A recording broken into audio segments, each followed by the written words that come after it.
Hi, du interessierst dich für Minimalismus und möchtest gerne so richtig ausmisten, weißt aber nicht so recht, wo du anfangen sollst? Dann hör jetzt genau zu, denn ich gebe dir eine Menge Ideen, mit was du beginnen kannst. Wenn dir das Video gefällt und du mehr Videos zum Thema Minimalismus sehen möchtest, dann lass mir auch gerne ein Abo, einen Kommentar und einen Daumen nach oben da, und wenn du nichts verpassen möchtest, dann aktiviere auch gerne die Glocke. Damit unterstützt du mich und verpasst keine Videos von mir. Und los geht's auch schon mit den ersten Dingen, die du ausmisten kannst. Deko und Pflanzen. Das erste, das du getrost ausmisten kannst, sind Dekoartikel, die dir gar nicht gefallen, und Pflanzen, die du nicht magst, die eingegangen sind oder die ständig Schädlinge haben. Ich mag Pflanzen sehr gerne, aber einige gefallen mir einfach nicht oder ich schaffe es nicht, richtig damit umzugehen.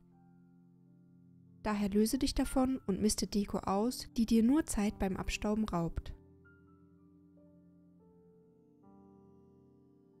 Bücher und Zeitschriften. Weiter geht es mit Büchern und Zeitschriften, die du schon gelesen hast oder die du ewig besitzt und nie angerührt hast. Wenn du nicht zu den Leuten gehörst, die Bücher 2 und mehrere Male lesen oder das Buch an sich einfach nicht interessant genug dafür ist, dann sortiere aus, was sonst nur noch im Regal verstauben würde. Auch wenn diese Teile mal viel Geld gekostet haben, macht es die Jetzt-Situation nicht besser, indem sie einfach nur vergessen dastehen. Gesellschaftsspiele. Auch ganz leicht ausmisten kannst du Spiele, die du nicht mehr spielst oder die nicht mehr spielbar sind, zum Beispiel weil sie unvollständig sind. Um im Schrank zu versauern und auf eine Gelegenheit zu warten, bespielt zu werden, die sowieso nicht kommen wird, sind diese Sachen einfach zu schade. Wenn du aber regelmäßig damit spielst, dann kannst du sie auch ohne schlechtes Gewissen behalten. Denn Gesellschaftsspiele und allgemein Dinge, die einen auf kreative Art unterhalten, sind eine super Sache. Ich zum Beispiel habe mir vor kurzem ein Puzzle gekauft, weil ich total Lust hatte zu puzzeln und bereue diese Anschaffung auch überhaupt nicht. Stifte. Jeder kennt diese Kartons, die man früher hatte, in denen tausende Stifte drin waren. Einmal reingegriffen und die Hand war bunt, einer war ausgelaufen, einer schreibt gar nicht mehr und noch einer ist in 2 Teile gebrochen. Sortiere Stifte aus, die du nicht nutzt, und löse dich von diesem Ballast. Alte Elektronik und Kabel. Wahrscheinlich gibt es auch das in jedem Haushalt. Eine Kiste mit alten Kabeln, die man doppelt und dreifach hat, teilweise neu gekauft und das alte kaputte einfach nicht weggeworfen hat. Gehe deine alten Elektrosachen und Kabel durch und behalte nur die, die du wirklich brauchst oder die wirklich eine Daseinsberechtigung als Backup haben.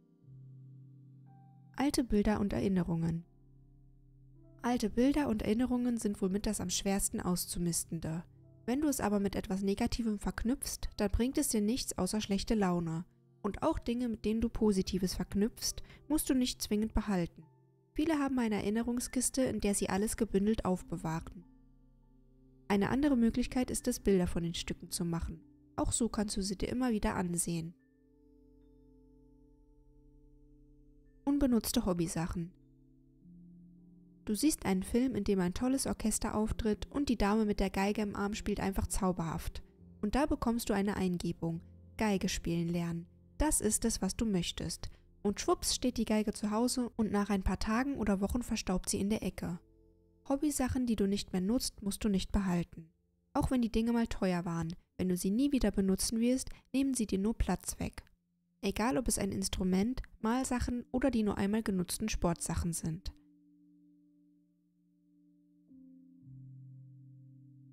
Kuscheltiere und Dekokissen. Ich hoffe, jeder hatte in seiner Kindheit ein Stofftier oder etwas Ähnliches, ohne das er nirgends hingehen wollte. Zu süß sind immer die Kleinen, die stets ihr Plüschtier dabei haben. Wenn du mittlerweile älter geworden bist und massenweise davon angehäuft hast, dann wird es aber vielleicht Zeit, dich zumindest von einigen zu trennen. Auch dazu gehören Dekokissen, die man zwar regelmäßig reinigen und pflegen muss, mit denen man aber nichts tut, außer sie regelmäßig zu drapieren und dann wieder aus dem Weg zu räumen. Ungenutzter Schmuck.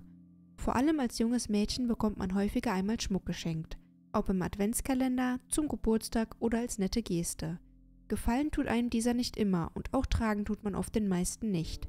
Daher sortiere Schmuck aus, den du nie trägst, und behalte nur das, das du wirklich nutzt oder das dich wirklich glücklich macht.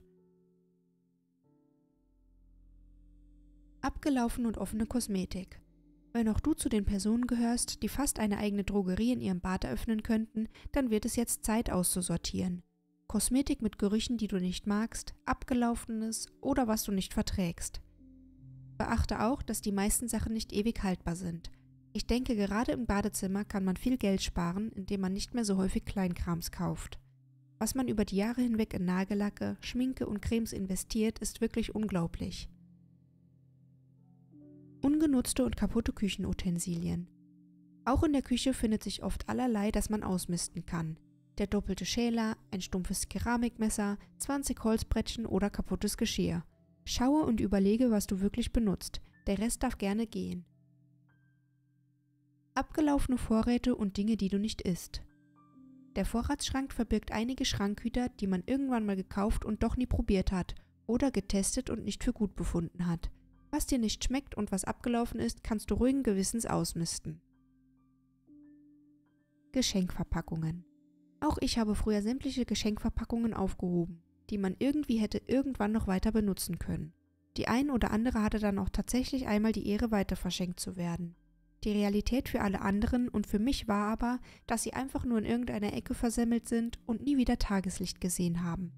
Wenn jemand Geburtstag hat, dann kann man ganz einfach eine schöne neue und passende Tüte oder Geschenkpapier für wenig Geld kaufen.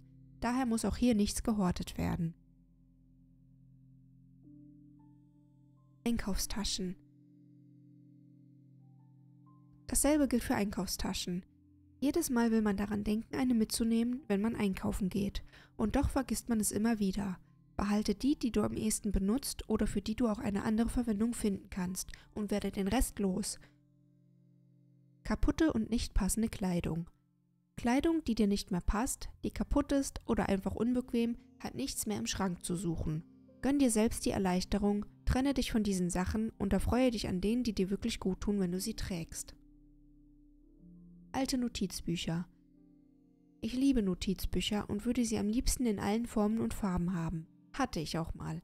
Allerdings kann ich so viele Notizbücher einfach nicht füllen und brauche sie auch nicht. Daher habe ich mich radikal davon getrennt, besitze noch ein Skizzenbuch und mein Bullet Journal und sonst nichts. Ich bin sehr zufrieden damit und dadurch fällt es mir auch leichter, nicht wieder mehr anzuhäufen. Alte Handys.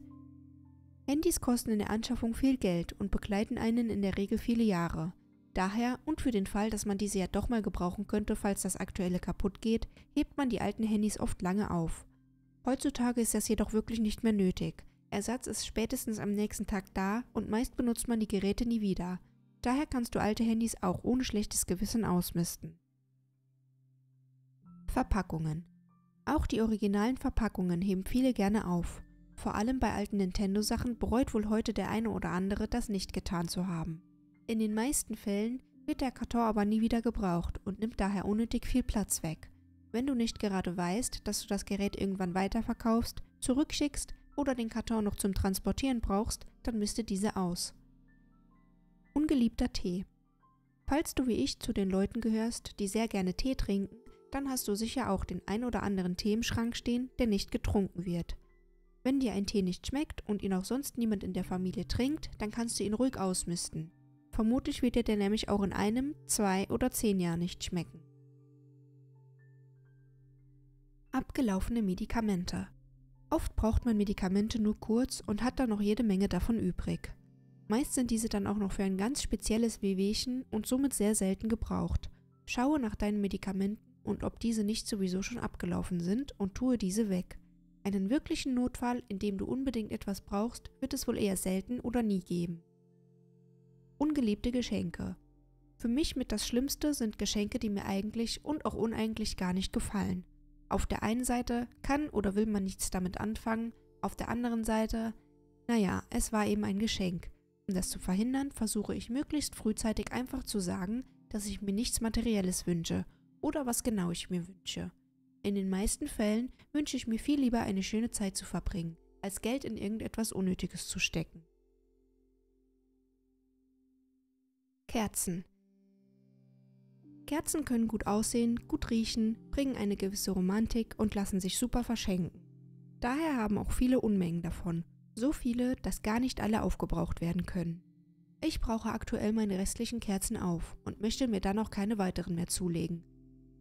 Feuerzeuge und Streichhölzer. Passend zu den Kerzen hat sicher auch jeder einen Haufen von Feuerzeugen, von denen womöglich die Hälfte gar nicht funktioniert. Und selbst wenn alle funktionieren, braucht niemand so viele Feuerzeuge. Auch Streichhölzer, die man in riesigen Packungen kaufen kann, braucht man nicht in dieser Masse. Ich habe ein Feuerzeug, das ich eigentlich auch nur zum Anzünden von Kerzen nutze, und falls das irgendwann mal leer geht und ich ein neues brauchen sollte, dann kaufe ich mir einfach beim nächsten Einkauf eines. Bedienungsanleitungen. Früher war ich richtig stolz auf meine Kiste mit Bedienungsanleitungen, weil ich mich dadurch irgendwie erwachsen gefühlt habe. Mittlerweile habe ich gelernt, dass man so gut wie jede Anleitung auch online findet und es gar keinen Sinn mehr macht, großartig Anleitungen aufzuheben. DVDs und CDs. Auch DVD-Sammlungen haben ihre besten Zeiten hinter sich. In Zeiten von Amazon Prime, Netflix, Sky und was es nicht noch alles gibt, kann man sich so gut wie jeden Film online ansehen. Viele davon kostenlos. Wer wirklich eine absolute Lieblingsreihe hat oder unbedingt einen Film behalten will, kann trotzdem ausmisten, was nicht so oft oder nicht mehr geschaut wird. Kundenkarten. Ich weiß gar nicht, wo ich mittlerweile überall angemeldet bin. Die kleinen Karten gibt es heutzutage fast überall und sie versprechen eine Menge Vorteile. Ein Vorteil um diese Karten ist, dass es viele schon digital gibt und gar nicht mehr in Kartenform benötigt werden. Und falls nicht, überlege dir, welche du wirklich brauchst und welche du vielleicht noch nie benutzt hast. Geschenkkarten. Noch etwas, das schwer ist auszumisten, sind Geschenkkarten. Ob zum Geburtstag, zu Ostern oder zu Weihnachten. Oft bekommt man schöne Karten von den tollsten Menschen mit süßen Texten, die man behalten möchte. Ich habe angefangen, weniger persönliche Karten auszumisten und die ich als Erinnerung im Kopf behalten möchte, abzufotografieren. Auch eine sehr schöne Idee ist es, die Karten beispielsweise in einer Art Filofax zu einem Album zusammenzufassen. So schaut man diese auch viel eher an, als wenn diese wahllos und in einer völligen Überzahl einfach nur in irgendeinem Karton liegen. Alte Dokumente. Ganz vorne mit dabei bei Dokumenten, die man direkt ausmisten kann, sind alte Rechnungen. Was man nicht mehr für die Steuererklärung oder einen eventuellen Umtausch braucht, kann man ausmisten. Auch alte Papiere, die man einfach nicht mehr braucht, kann man aussortieren oder wenigstens digitalisieren, wenn man sich nicht traut, sie komplett zu vernichten. Haarutensilien. Kaputte Klammern, ausgeleierte Haargummis, Haarbänder, die nicht mehr so schön aussehen und alles, was nicht benutzt wird, kann man ausmisten. Oft nutzt man sowieso nur eine Art und da macht es mehr Sinn, diese zu behalten und nachzukaufen, anstatt ungeliebte Stücke weiterhin im Schrank zu haben. Tupperdosen. Falls du mittlerweile Deckel hast, zu denen es keine Dosen mehr gibt, oder Dosen, die ohne Deckel weiterleben müssen, kannst du auch hier gut ausmisten. Solange Deckel nicht zufällig auf andere Dosen passen, kann man damit nicht viel anfangen. Leere Dosen nutze ich gerne als Aufbewahrung, statt diese einfach wegzugeben, wenn sie sich dafür eignen. Ungenutzte Putzmittel. Wenn du Putzsachen hast, die du nicht benutzt, dann können diese ausgemistet werden. Ob sie nun nicht gut riechen oder nicht gut reinigen, solange du sie nicht benutzt, bringen sie dir auch nichts, wenn sie im Schrank stehen. Ungeliebtes Parfum. Parfüm ist ein beliebtes Geschenk, das nur mit einem kleinen Problem einhergeht, nämlich, dass der Beschenkte in der Regel den Duft vorher gar nicht kennt. Wenn du also Düfte hast, die dir nicht oder nicht mehr gefallen, sortiere diese aus. Um im Regal zu stehen, sind diese zu schade. Das waren jetzt eine Menge Dinge, daher bin ich mir sicher, dass auch dir das ein oder andere eingefallen ist, das du ausmisten kannst.